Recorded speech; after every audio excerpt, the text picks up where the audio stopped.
Alors bonjour les amis, j'espère que vous allez bien, j'espère que vous avez encore passablement d'énergie pour que l'on puisse approfondir ce magnifique petit livre qui s'appelle « Les consacrés du royaume ».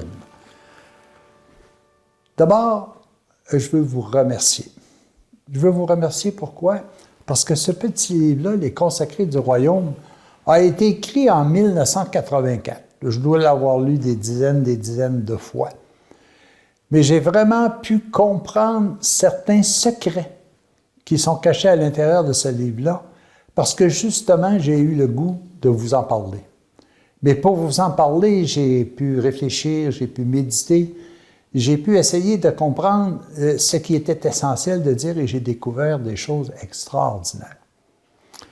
À partir notamment du titre qui s'appelle « Les consacrés du royaume ». Avez-vous remarqué que ce n'est pas marqué « les consacrés du royaume de Dieu », c'est les consacrés du royaume. Qu'il s'agit de ton royaume à toi, qu'il s'agit du royaume temporel, qu'il s'agit du royaume éternel, qu'il s'agit de notre demeure, peu importe. Je pense que c'est important que nous puissions comprendre qu'est-ce que c'est que le royaume et qu'est-ce que c'est que les consacrés. On est souvent porté de dire que les consacrés, ce sont ceux qui ont reçu mission au niveau de la religion d'être consacrés prêtres, religieux, diacres, etc. Mais nous sommes tous des consacrés. Moi, j'ai consacré ma vie à ma profession. J'ai consacré ma vie à payer ma maison. J'ai consacré ma vie à l'éducation de mes enfants. Je suis aussi un consacré. Je suis un consacré au même titre que la personne qui va donner des efforts énormes pour pouvoir exploiter, présenter son talent dans le forum, pour avoir une couronne d'un jour. Mais je suis aussi peut-être celui qui est intéressé à consacrer le temps et l'énergie pour une couronne qui est de toute éternité. Et cette couronne-là, moi, je l'appelle le royaume du bonheur. Est-ce que je suis prêt, moi, à mettre toute mon énergie et mes efforts à couronner et à être un consacré au rayonnement de mon bonheur véritable? Pas mon plaisir, mon bonheur. Nous avons énormément d'exemples qui nous sont donnés à l'intérieur de ce petit livre.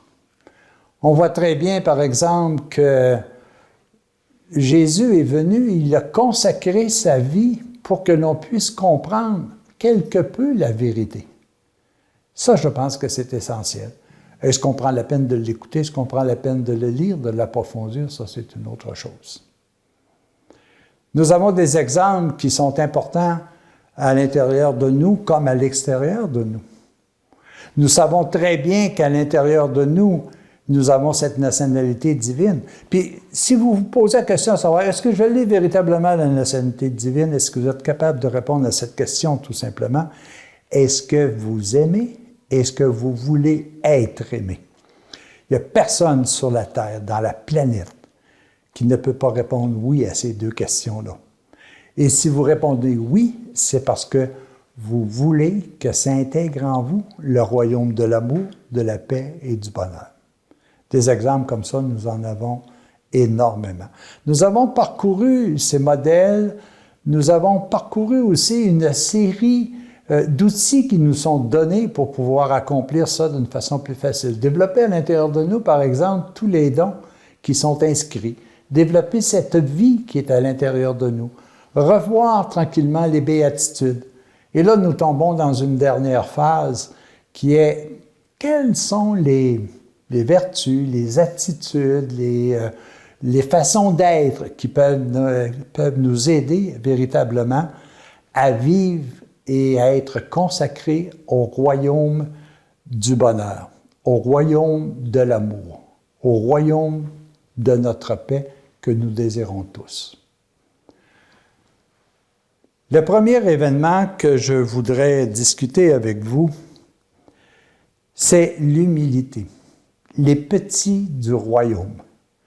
L'humilité. Qu'est-ce que c'est que l'humilité? Il y a tellement de façons définitive où on peut décrire l'humilité. Mais je vais vous en citer une, puis après ça, je vais tout simplement m'éloigner de tout ça.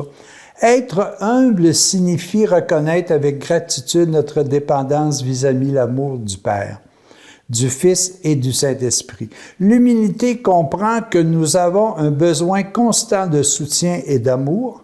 L'humilité est la reconnaissance que nos talents et nos capacités sont des dons de Dieu. On peut tous dire ça, mais j'ai peut-être une façon un peu plus vulgaire de vous exprimer ce que c'est que l'humilité. Vous savez, l'humilité, là, je me regarde, moi, vis-à-vis ce que l'univers m'entoure.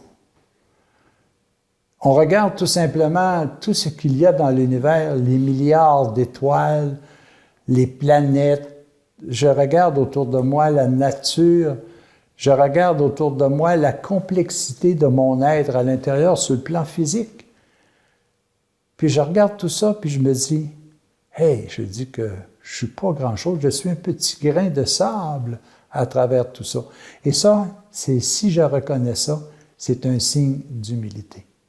À l'inverse de ça, si je concentre tout sur mon petit nombril personnel et que je compare tout à partir de mon nombril personnel, à ce moment-là, c'est ce que moi j'appelle une fausse humilité. Même pire, j'appelle ça de l'égoïsme.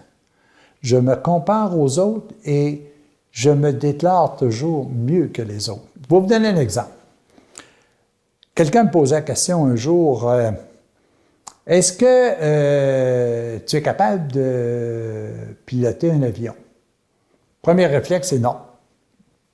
Il me répond tout simplement, est-ce que tu as essayé?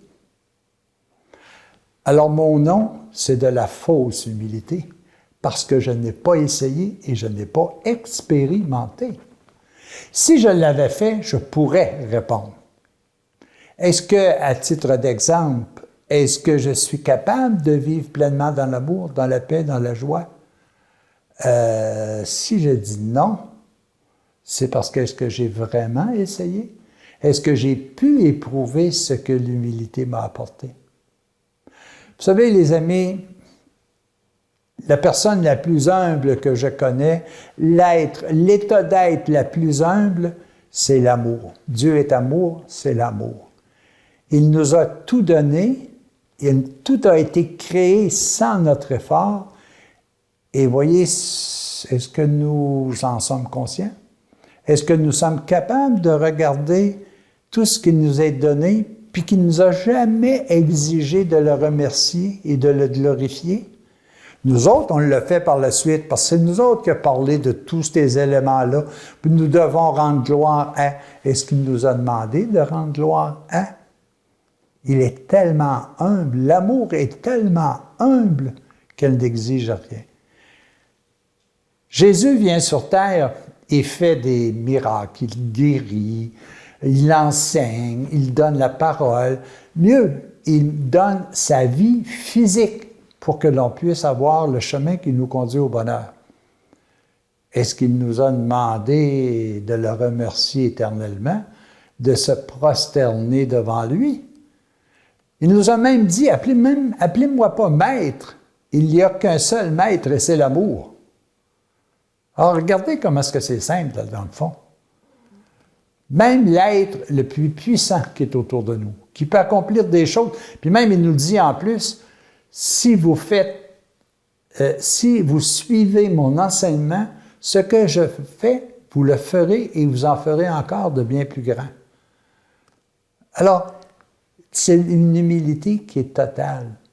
Reconnaissons comment deux choses qui sont peut-être contradictoires à notre perception aujourd'hui. Considérons que nous avons une petitesse par rapport à tout ce qui existe, mais qu'à l'intérieur de nous, cette puissance, elle est totale.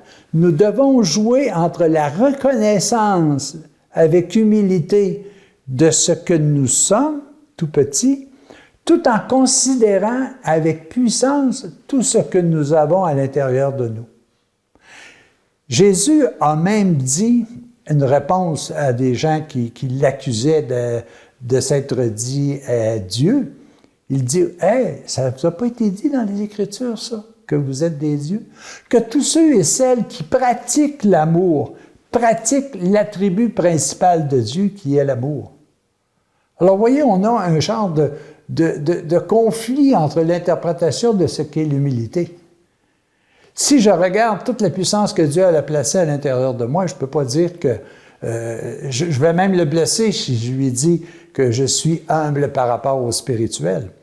Mais il a placé à l'intérieur de moi cette puissance-là que j'ai, moi, à découvrir et à mettre en pratique. Mais mon humilité, mon égoïsme tout à fait personnel fait en sorte que je concentre tout autour de moi, alors que je suis un grain de sable par rapport à l'univers que Dieu a créé pour me rendre de plus en plus heureux. Alors oui, les amis, moi je vous remercie très sincèrement de m'avoir obligé à approfondir davantage ce que c'est que d'être consacré du royaume, d'être véritablement humble, mais humble avec toute la gloire de Dieu qui nous habite.